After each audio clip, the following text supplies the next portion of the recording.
the cost of living crisis. Why on earth this stone is so important?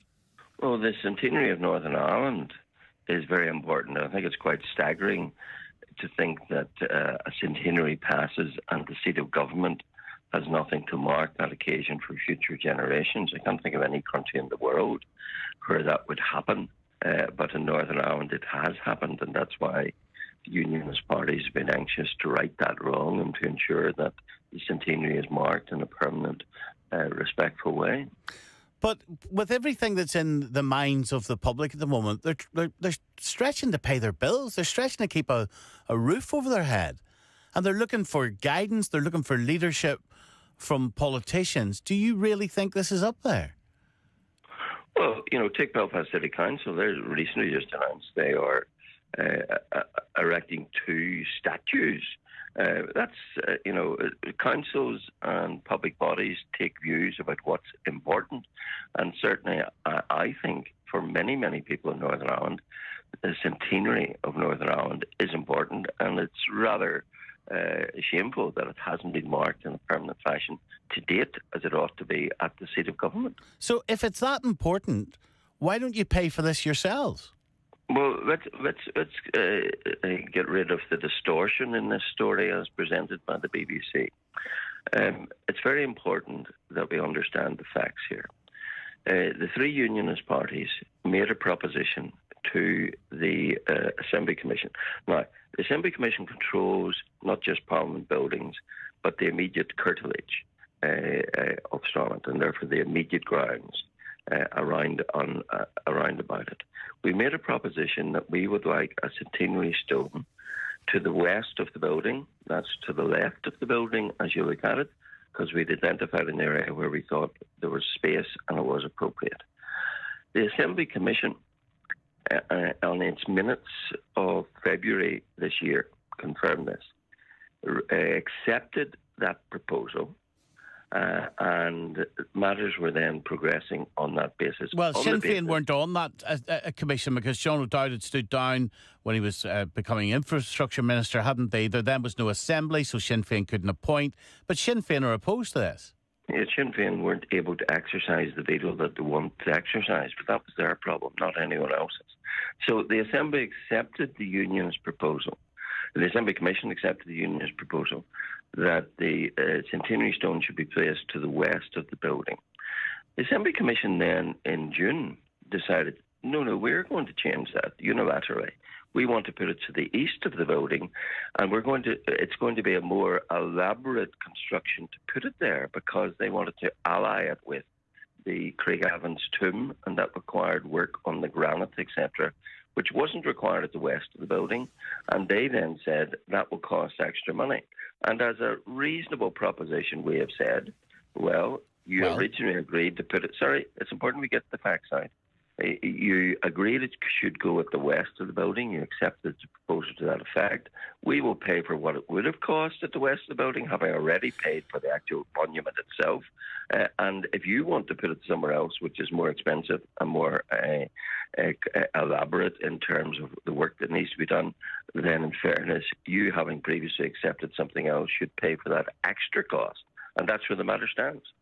Yeah, but if it is so important, you can find the other 10 grand, all of you. Sir Geoffrey and Doug Beattie and yourself and your parties on behalf of unionism, can't you?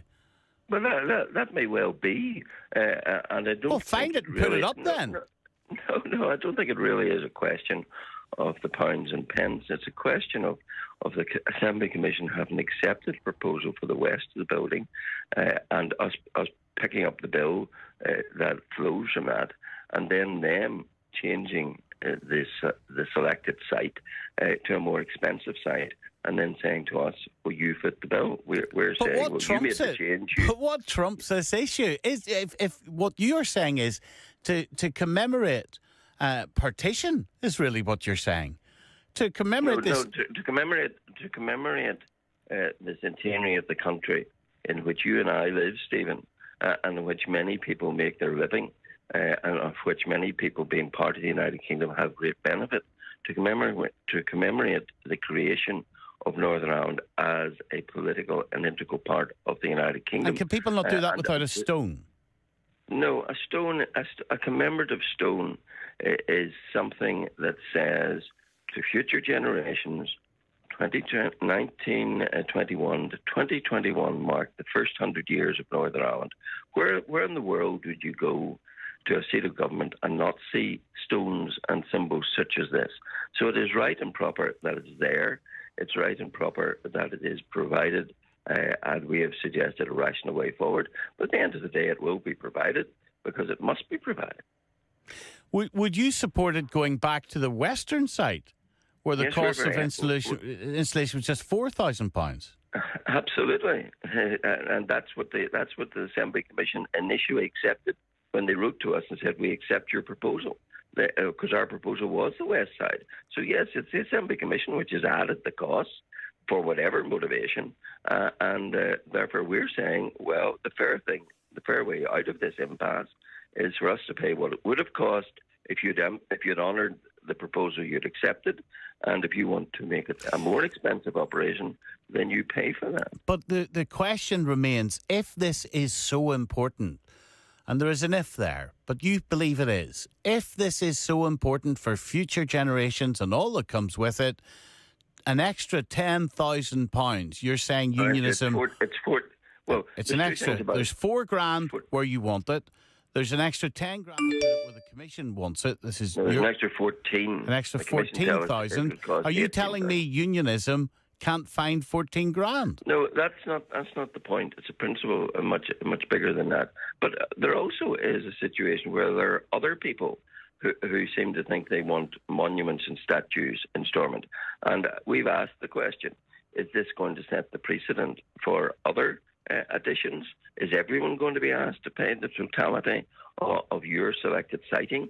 So we've asked those questions. Plus there are issues. Well, they're accepting our gift, which we paid for, of the Centenary Stone. They are going to install it. We're going to pay for it, they say. But where are the insurance issues? Who covers that? What is the breakdown? We haven't even been given a breakdown what these costs are. But look, the fundamental is there should be a stone, and there will be a stone, whatever the cost. But it's a question at this moment. Whatever the cost to the public?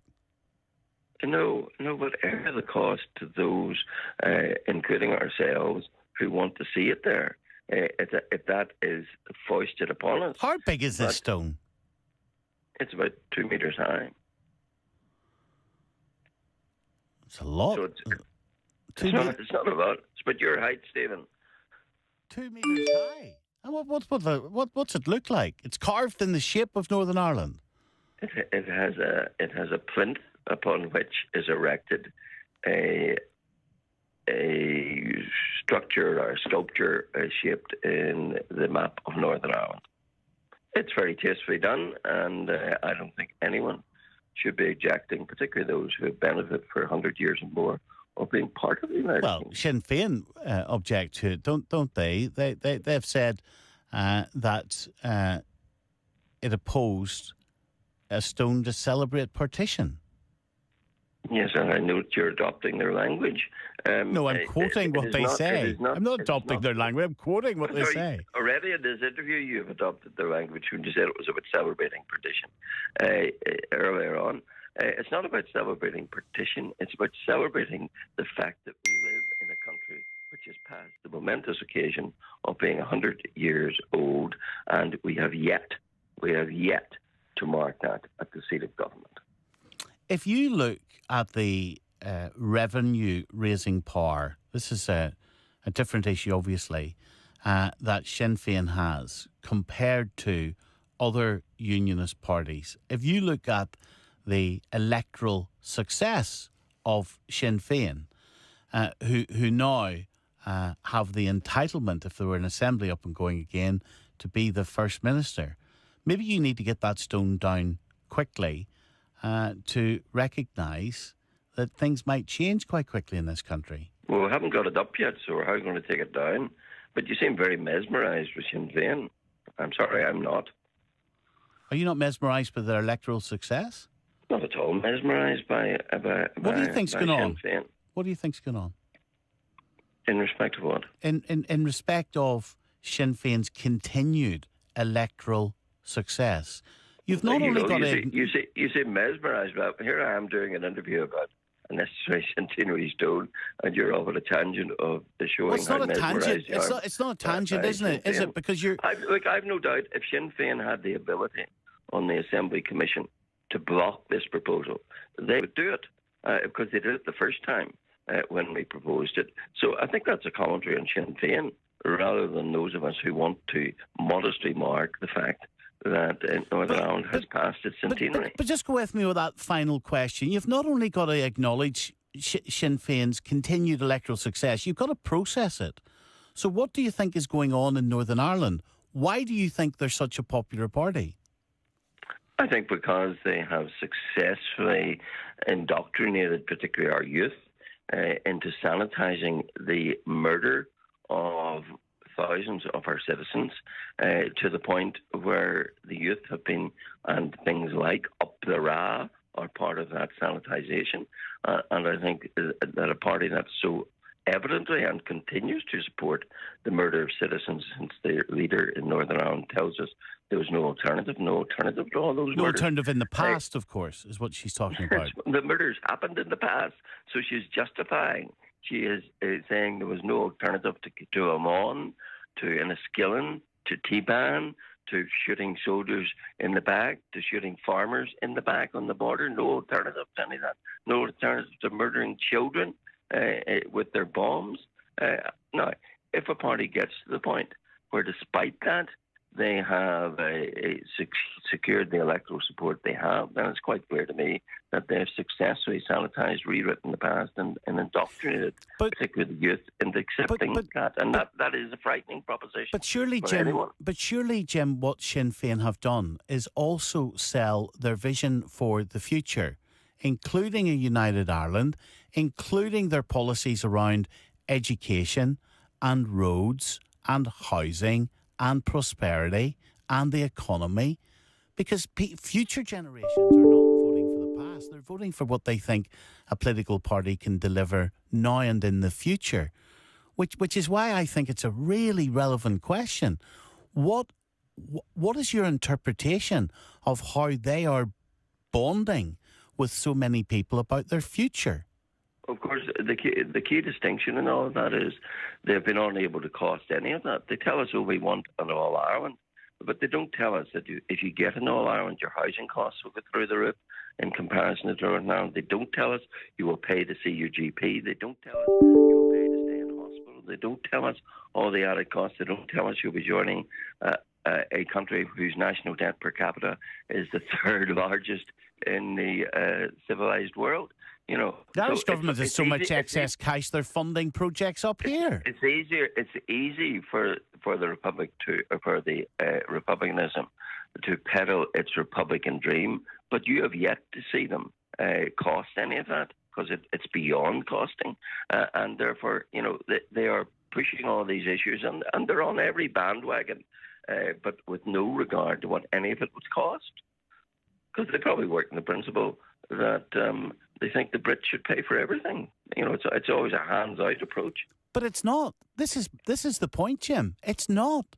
Because the Irish government are funding some projects up here, as you know. The Irish government is playing politics with our future. But they've got the money. They've got the money's the point. They're pushing it up here. well, they have got some surplus cash at the moment. But maybe then they should pay off their national debt. Maybe that would help them a little better. Okay. Jim Allister, thank you very much indeed. Thank you.